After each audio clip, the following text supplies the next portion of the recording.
welcome back to From the Red Carpet, episode 40. On today's episode, we have a first look at both Shazam and Moon Knight, as well as some news regarding the future of the MCU. Some bad news, however, regarding some DC films coming up, because they got set back quite a while. But we do have some good news regarding Halloween Ends, so let's dive right in. First up, we have new posters for the Moon Knight series. Here we can see Mark Spector as Mr. Knight, and then him in the classic outfit holding his moon batarang thing. I think the Mr. Knight suit looks pretty cool. But who is Mr. Knight? Well, in the comics, Mark Spector was a mercenary who was left to die in the desert when he was given moon powers by an Egyptian god named Khonshu. Mark's dissociative identity disorder allowed Khonshu to scramble his brain, leading to the creation of 4 different personalities. Stephen Grant is a millionaire who funds all the gear Moon Knight uses. And then there's Jake Lockley, who's a taxi driver that listens to what's happening out on the streets. Of course there's Moon Knight, a vigilante who just beats the hell out of people. Mr. Knight, however, is still a crime fighter, but he does so on the side of the law, working with law enforcement on their terms, basically. He's more of like a detective, I guess. With Moon Knight debuting at the end of the month, let's take a look at what to expect in the series.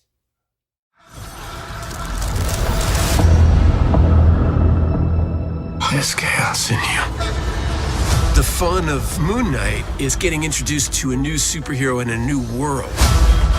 It's a real, legitimate character study. I can't tell the difference between my waking life and dreams. Moon Knight is a spectacular character. He's got an incredibly unique visual look. Our job was to kind of put a lens on the things that had the most dramatic juice, and ultimately take the mental health aspect incredibly seriously.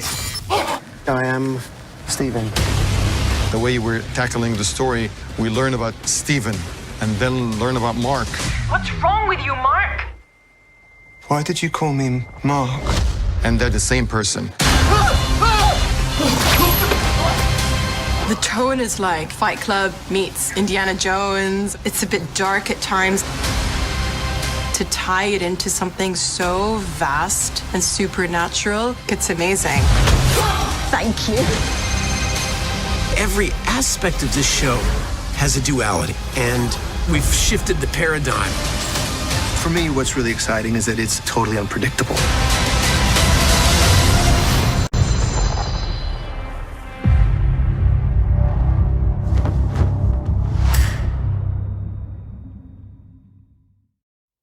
The next series debuting for Disney Plus after Moon Knight will be Ms. Marvel. We should be expecting a trailer sometime before the end of the month. Of course we have She-Hulk not too far after that. Tatiana Maslany stars as lawyer Jennifer Walters, the cousin of Bruce Banner. She'll be getting her powers via some gamma-infused blood, and will have to take on the likes of Abomination, Titania, and even Scar. We finally have a legitimate look at Tatiana as She-Hulk thanks to some merch. Here she has a play on the classic comic outfit with what looks like white and purple Under Armour. It's basically the same thing Hulk wore in Endgame. Jennifer will probably stay in Hulk form as opposed to going in and out like Bruce usually does. In the comics, that's how it was anyway. We can expect this series to be about 6 episodes or so, and ultimately set up a World War Hulk movie for later on in the MCU.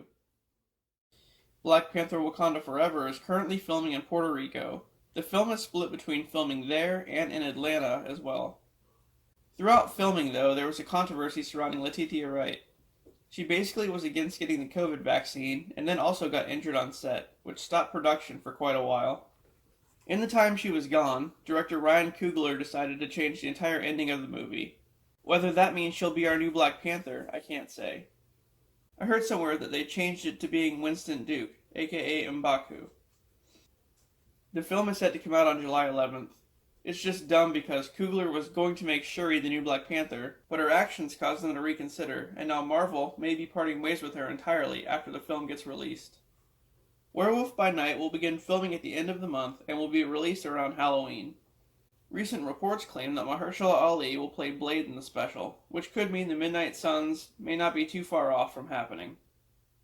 The Midnight Suns are a Marvel team consisting of Punisher, Ghost Rider, Blade, Morbius, and probably some others, who deal with supernatural villains inside the Marvel Universe. With Thor passing the torch to Jane Foster in Love and Thunder, fans think it may be the last time we see him. But, according to recent reports, Chris Hemsworth's Thor will still be in the MCU until the introduction of the Silver Surfer, whenever that is.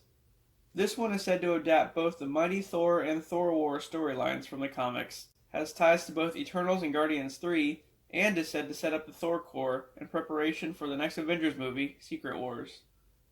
They may use elements of Jane's cancer storyline as well, where she becomes worthy enough to lift Mjolnir and turns into the Mighty Thor. There's supposedly a scene in the movie taking place in New Asgard where Thor assembles a new team consisting of Beta Ray Bill, Groot, Lady Sif, and some others. If Beta Ray Bill's in the film, I wonder who's playing him.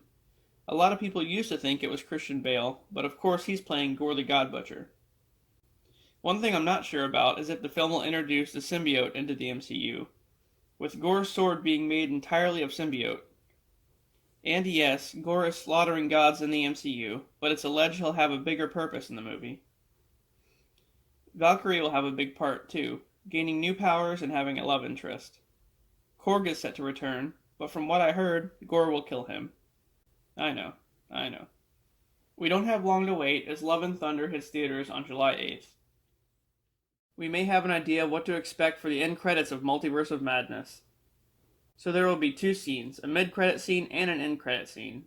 The mid-credit scene goes as follows. Doctor Strange is sleeping after the events of the film, and has a nightmare where he sees a bunch of things. Himself training an apprentice, New York in ruin, Wong dead, Dormammu's sister Umar, and also Kang the Conqueror. And then he jolts awake hearing the voice of Clea saying, "Help me." After that, we get an end credit scene of Deadpool, Cable, and Domino exploring the Illuminati's facility. Apparently at some point in the film, Wanda fights Xavier there, and a multiversal gate gets left open. I'm guessing John Krasinski's Reed Richards doesn't make it, because Deadpool makes a fourth wall joke about The Office while looking at his dead body. And then Deadpool mentions Patrick Stewart's Xavier dying for a third time. The Illuminati fight against Wanda must be epic, because it seems like not a lot of them make it out alive. I wonder if Tom Cruise's superior Iron Man will. We all know that this version of Iron Man will be aided by the Iron Legion, because in the universe he came from, he was successful in creating the Iron Legion, and Ultron never happened. However, the AI in his armor is voiced by James Spader, who played Ultron, so the Mind Stone merged with Jarvis, it just didn't go rogue. With WandaVision being a hit, and her being an integral part of Doctor Strange 2, Elizabeth Olsen has renewed her contract with Marvel and is set to have her own film in the MCU, slated for some time in 2024. And now on to some DC stuff. The Batman is doing insanely well in theaters, probably even better than the Dark Knight trilogy did. It's getting almost perfect scores across the board by everybody. This will probably confirm a sequel relatively soon. We're already getting that Penguin spinoff on HBO Max, and initially we were getting a GCPD spinoff as well, focusing on a corrupt cop and showing how most of the cops in Gotham were corrupt too. It would have been a James Gordon story, while also being somewhat of a year one story for Batman. However, the project was recently scrapped and turned into an Arkham Asylum series. There's no other information about it at this time. And now on to some bad news. Due to COVID, allegedly, a lot of the DC films coming out this year were pushed back. Black Adam was moved from July 29th to October 21st. The Flash and Aquaman got pushed to 2023 entirely, with March 17th for Aquaman and June 23rd for The Flash. However, Shazam! Fury of the Gods has moved up from June 2nd, now releasing on December 16th. I'm not sure why they chose to move that one up. But DC films aren't really like the MCU. They follow a loose chronological order, really. And speaking of Shazam, let's take a look at some behind-the-scenes action.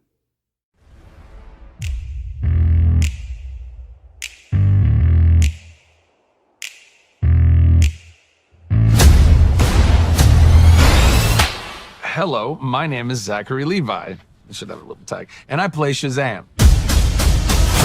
We all established something very special in the first movie, and in Shazam! Fury of the Gods, we expand on that. Now they have to balance their life with being superheroes. This is where you hang out with your superhero friends, isn't it?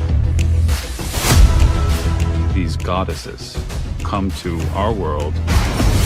Our incredible new villains, Lucy Liu and Helen Mirren. She's kick-ass as Calypso. We have mythological creatures. Minotaurs, harpies, and dragons. When I talk about upgrades, we got an upgrade, a huge upgrade in the suit. Bigger action sequences, bigger set pieces. We go from Athens to Philadelphia. We go from the Rock of Eternity and the Library of Eternity to the Realm of the Gods. So we get to go to environments that were never explored in the first film. We have it all. 3, 2, 1. Shazam! Fury of the Gods takes the excitement and the action to a whole new level. It's going to be more of a spectacle. This is fun all around. You're in store for a treat, y'all.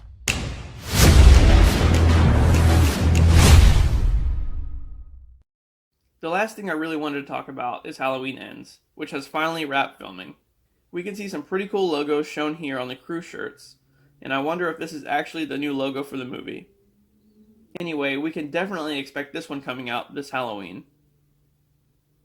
Alrighty, well, that does it for this episode of From the Red Carpet. If you guys like the content, please don't forget to like and subscribe for more. And with that, I'll see you guys on the next one.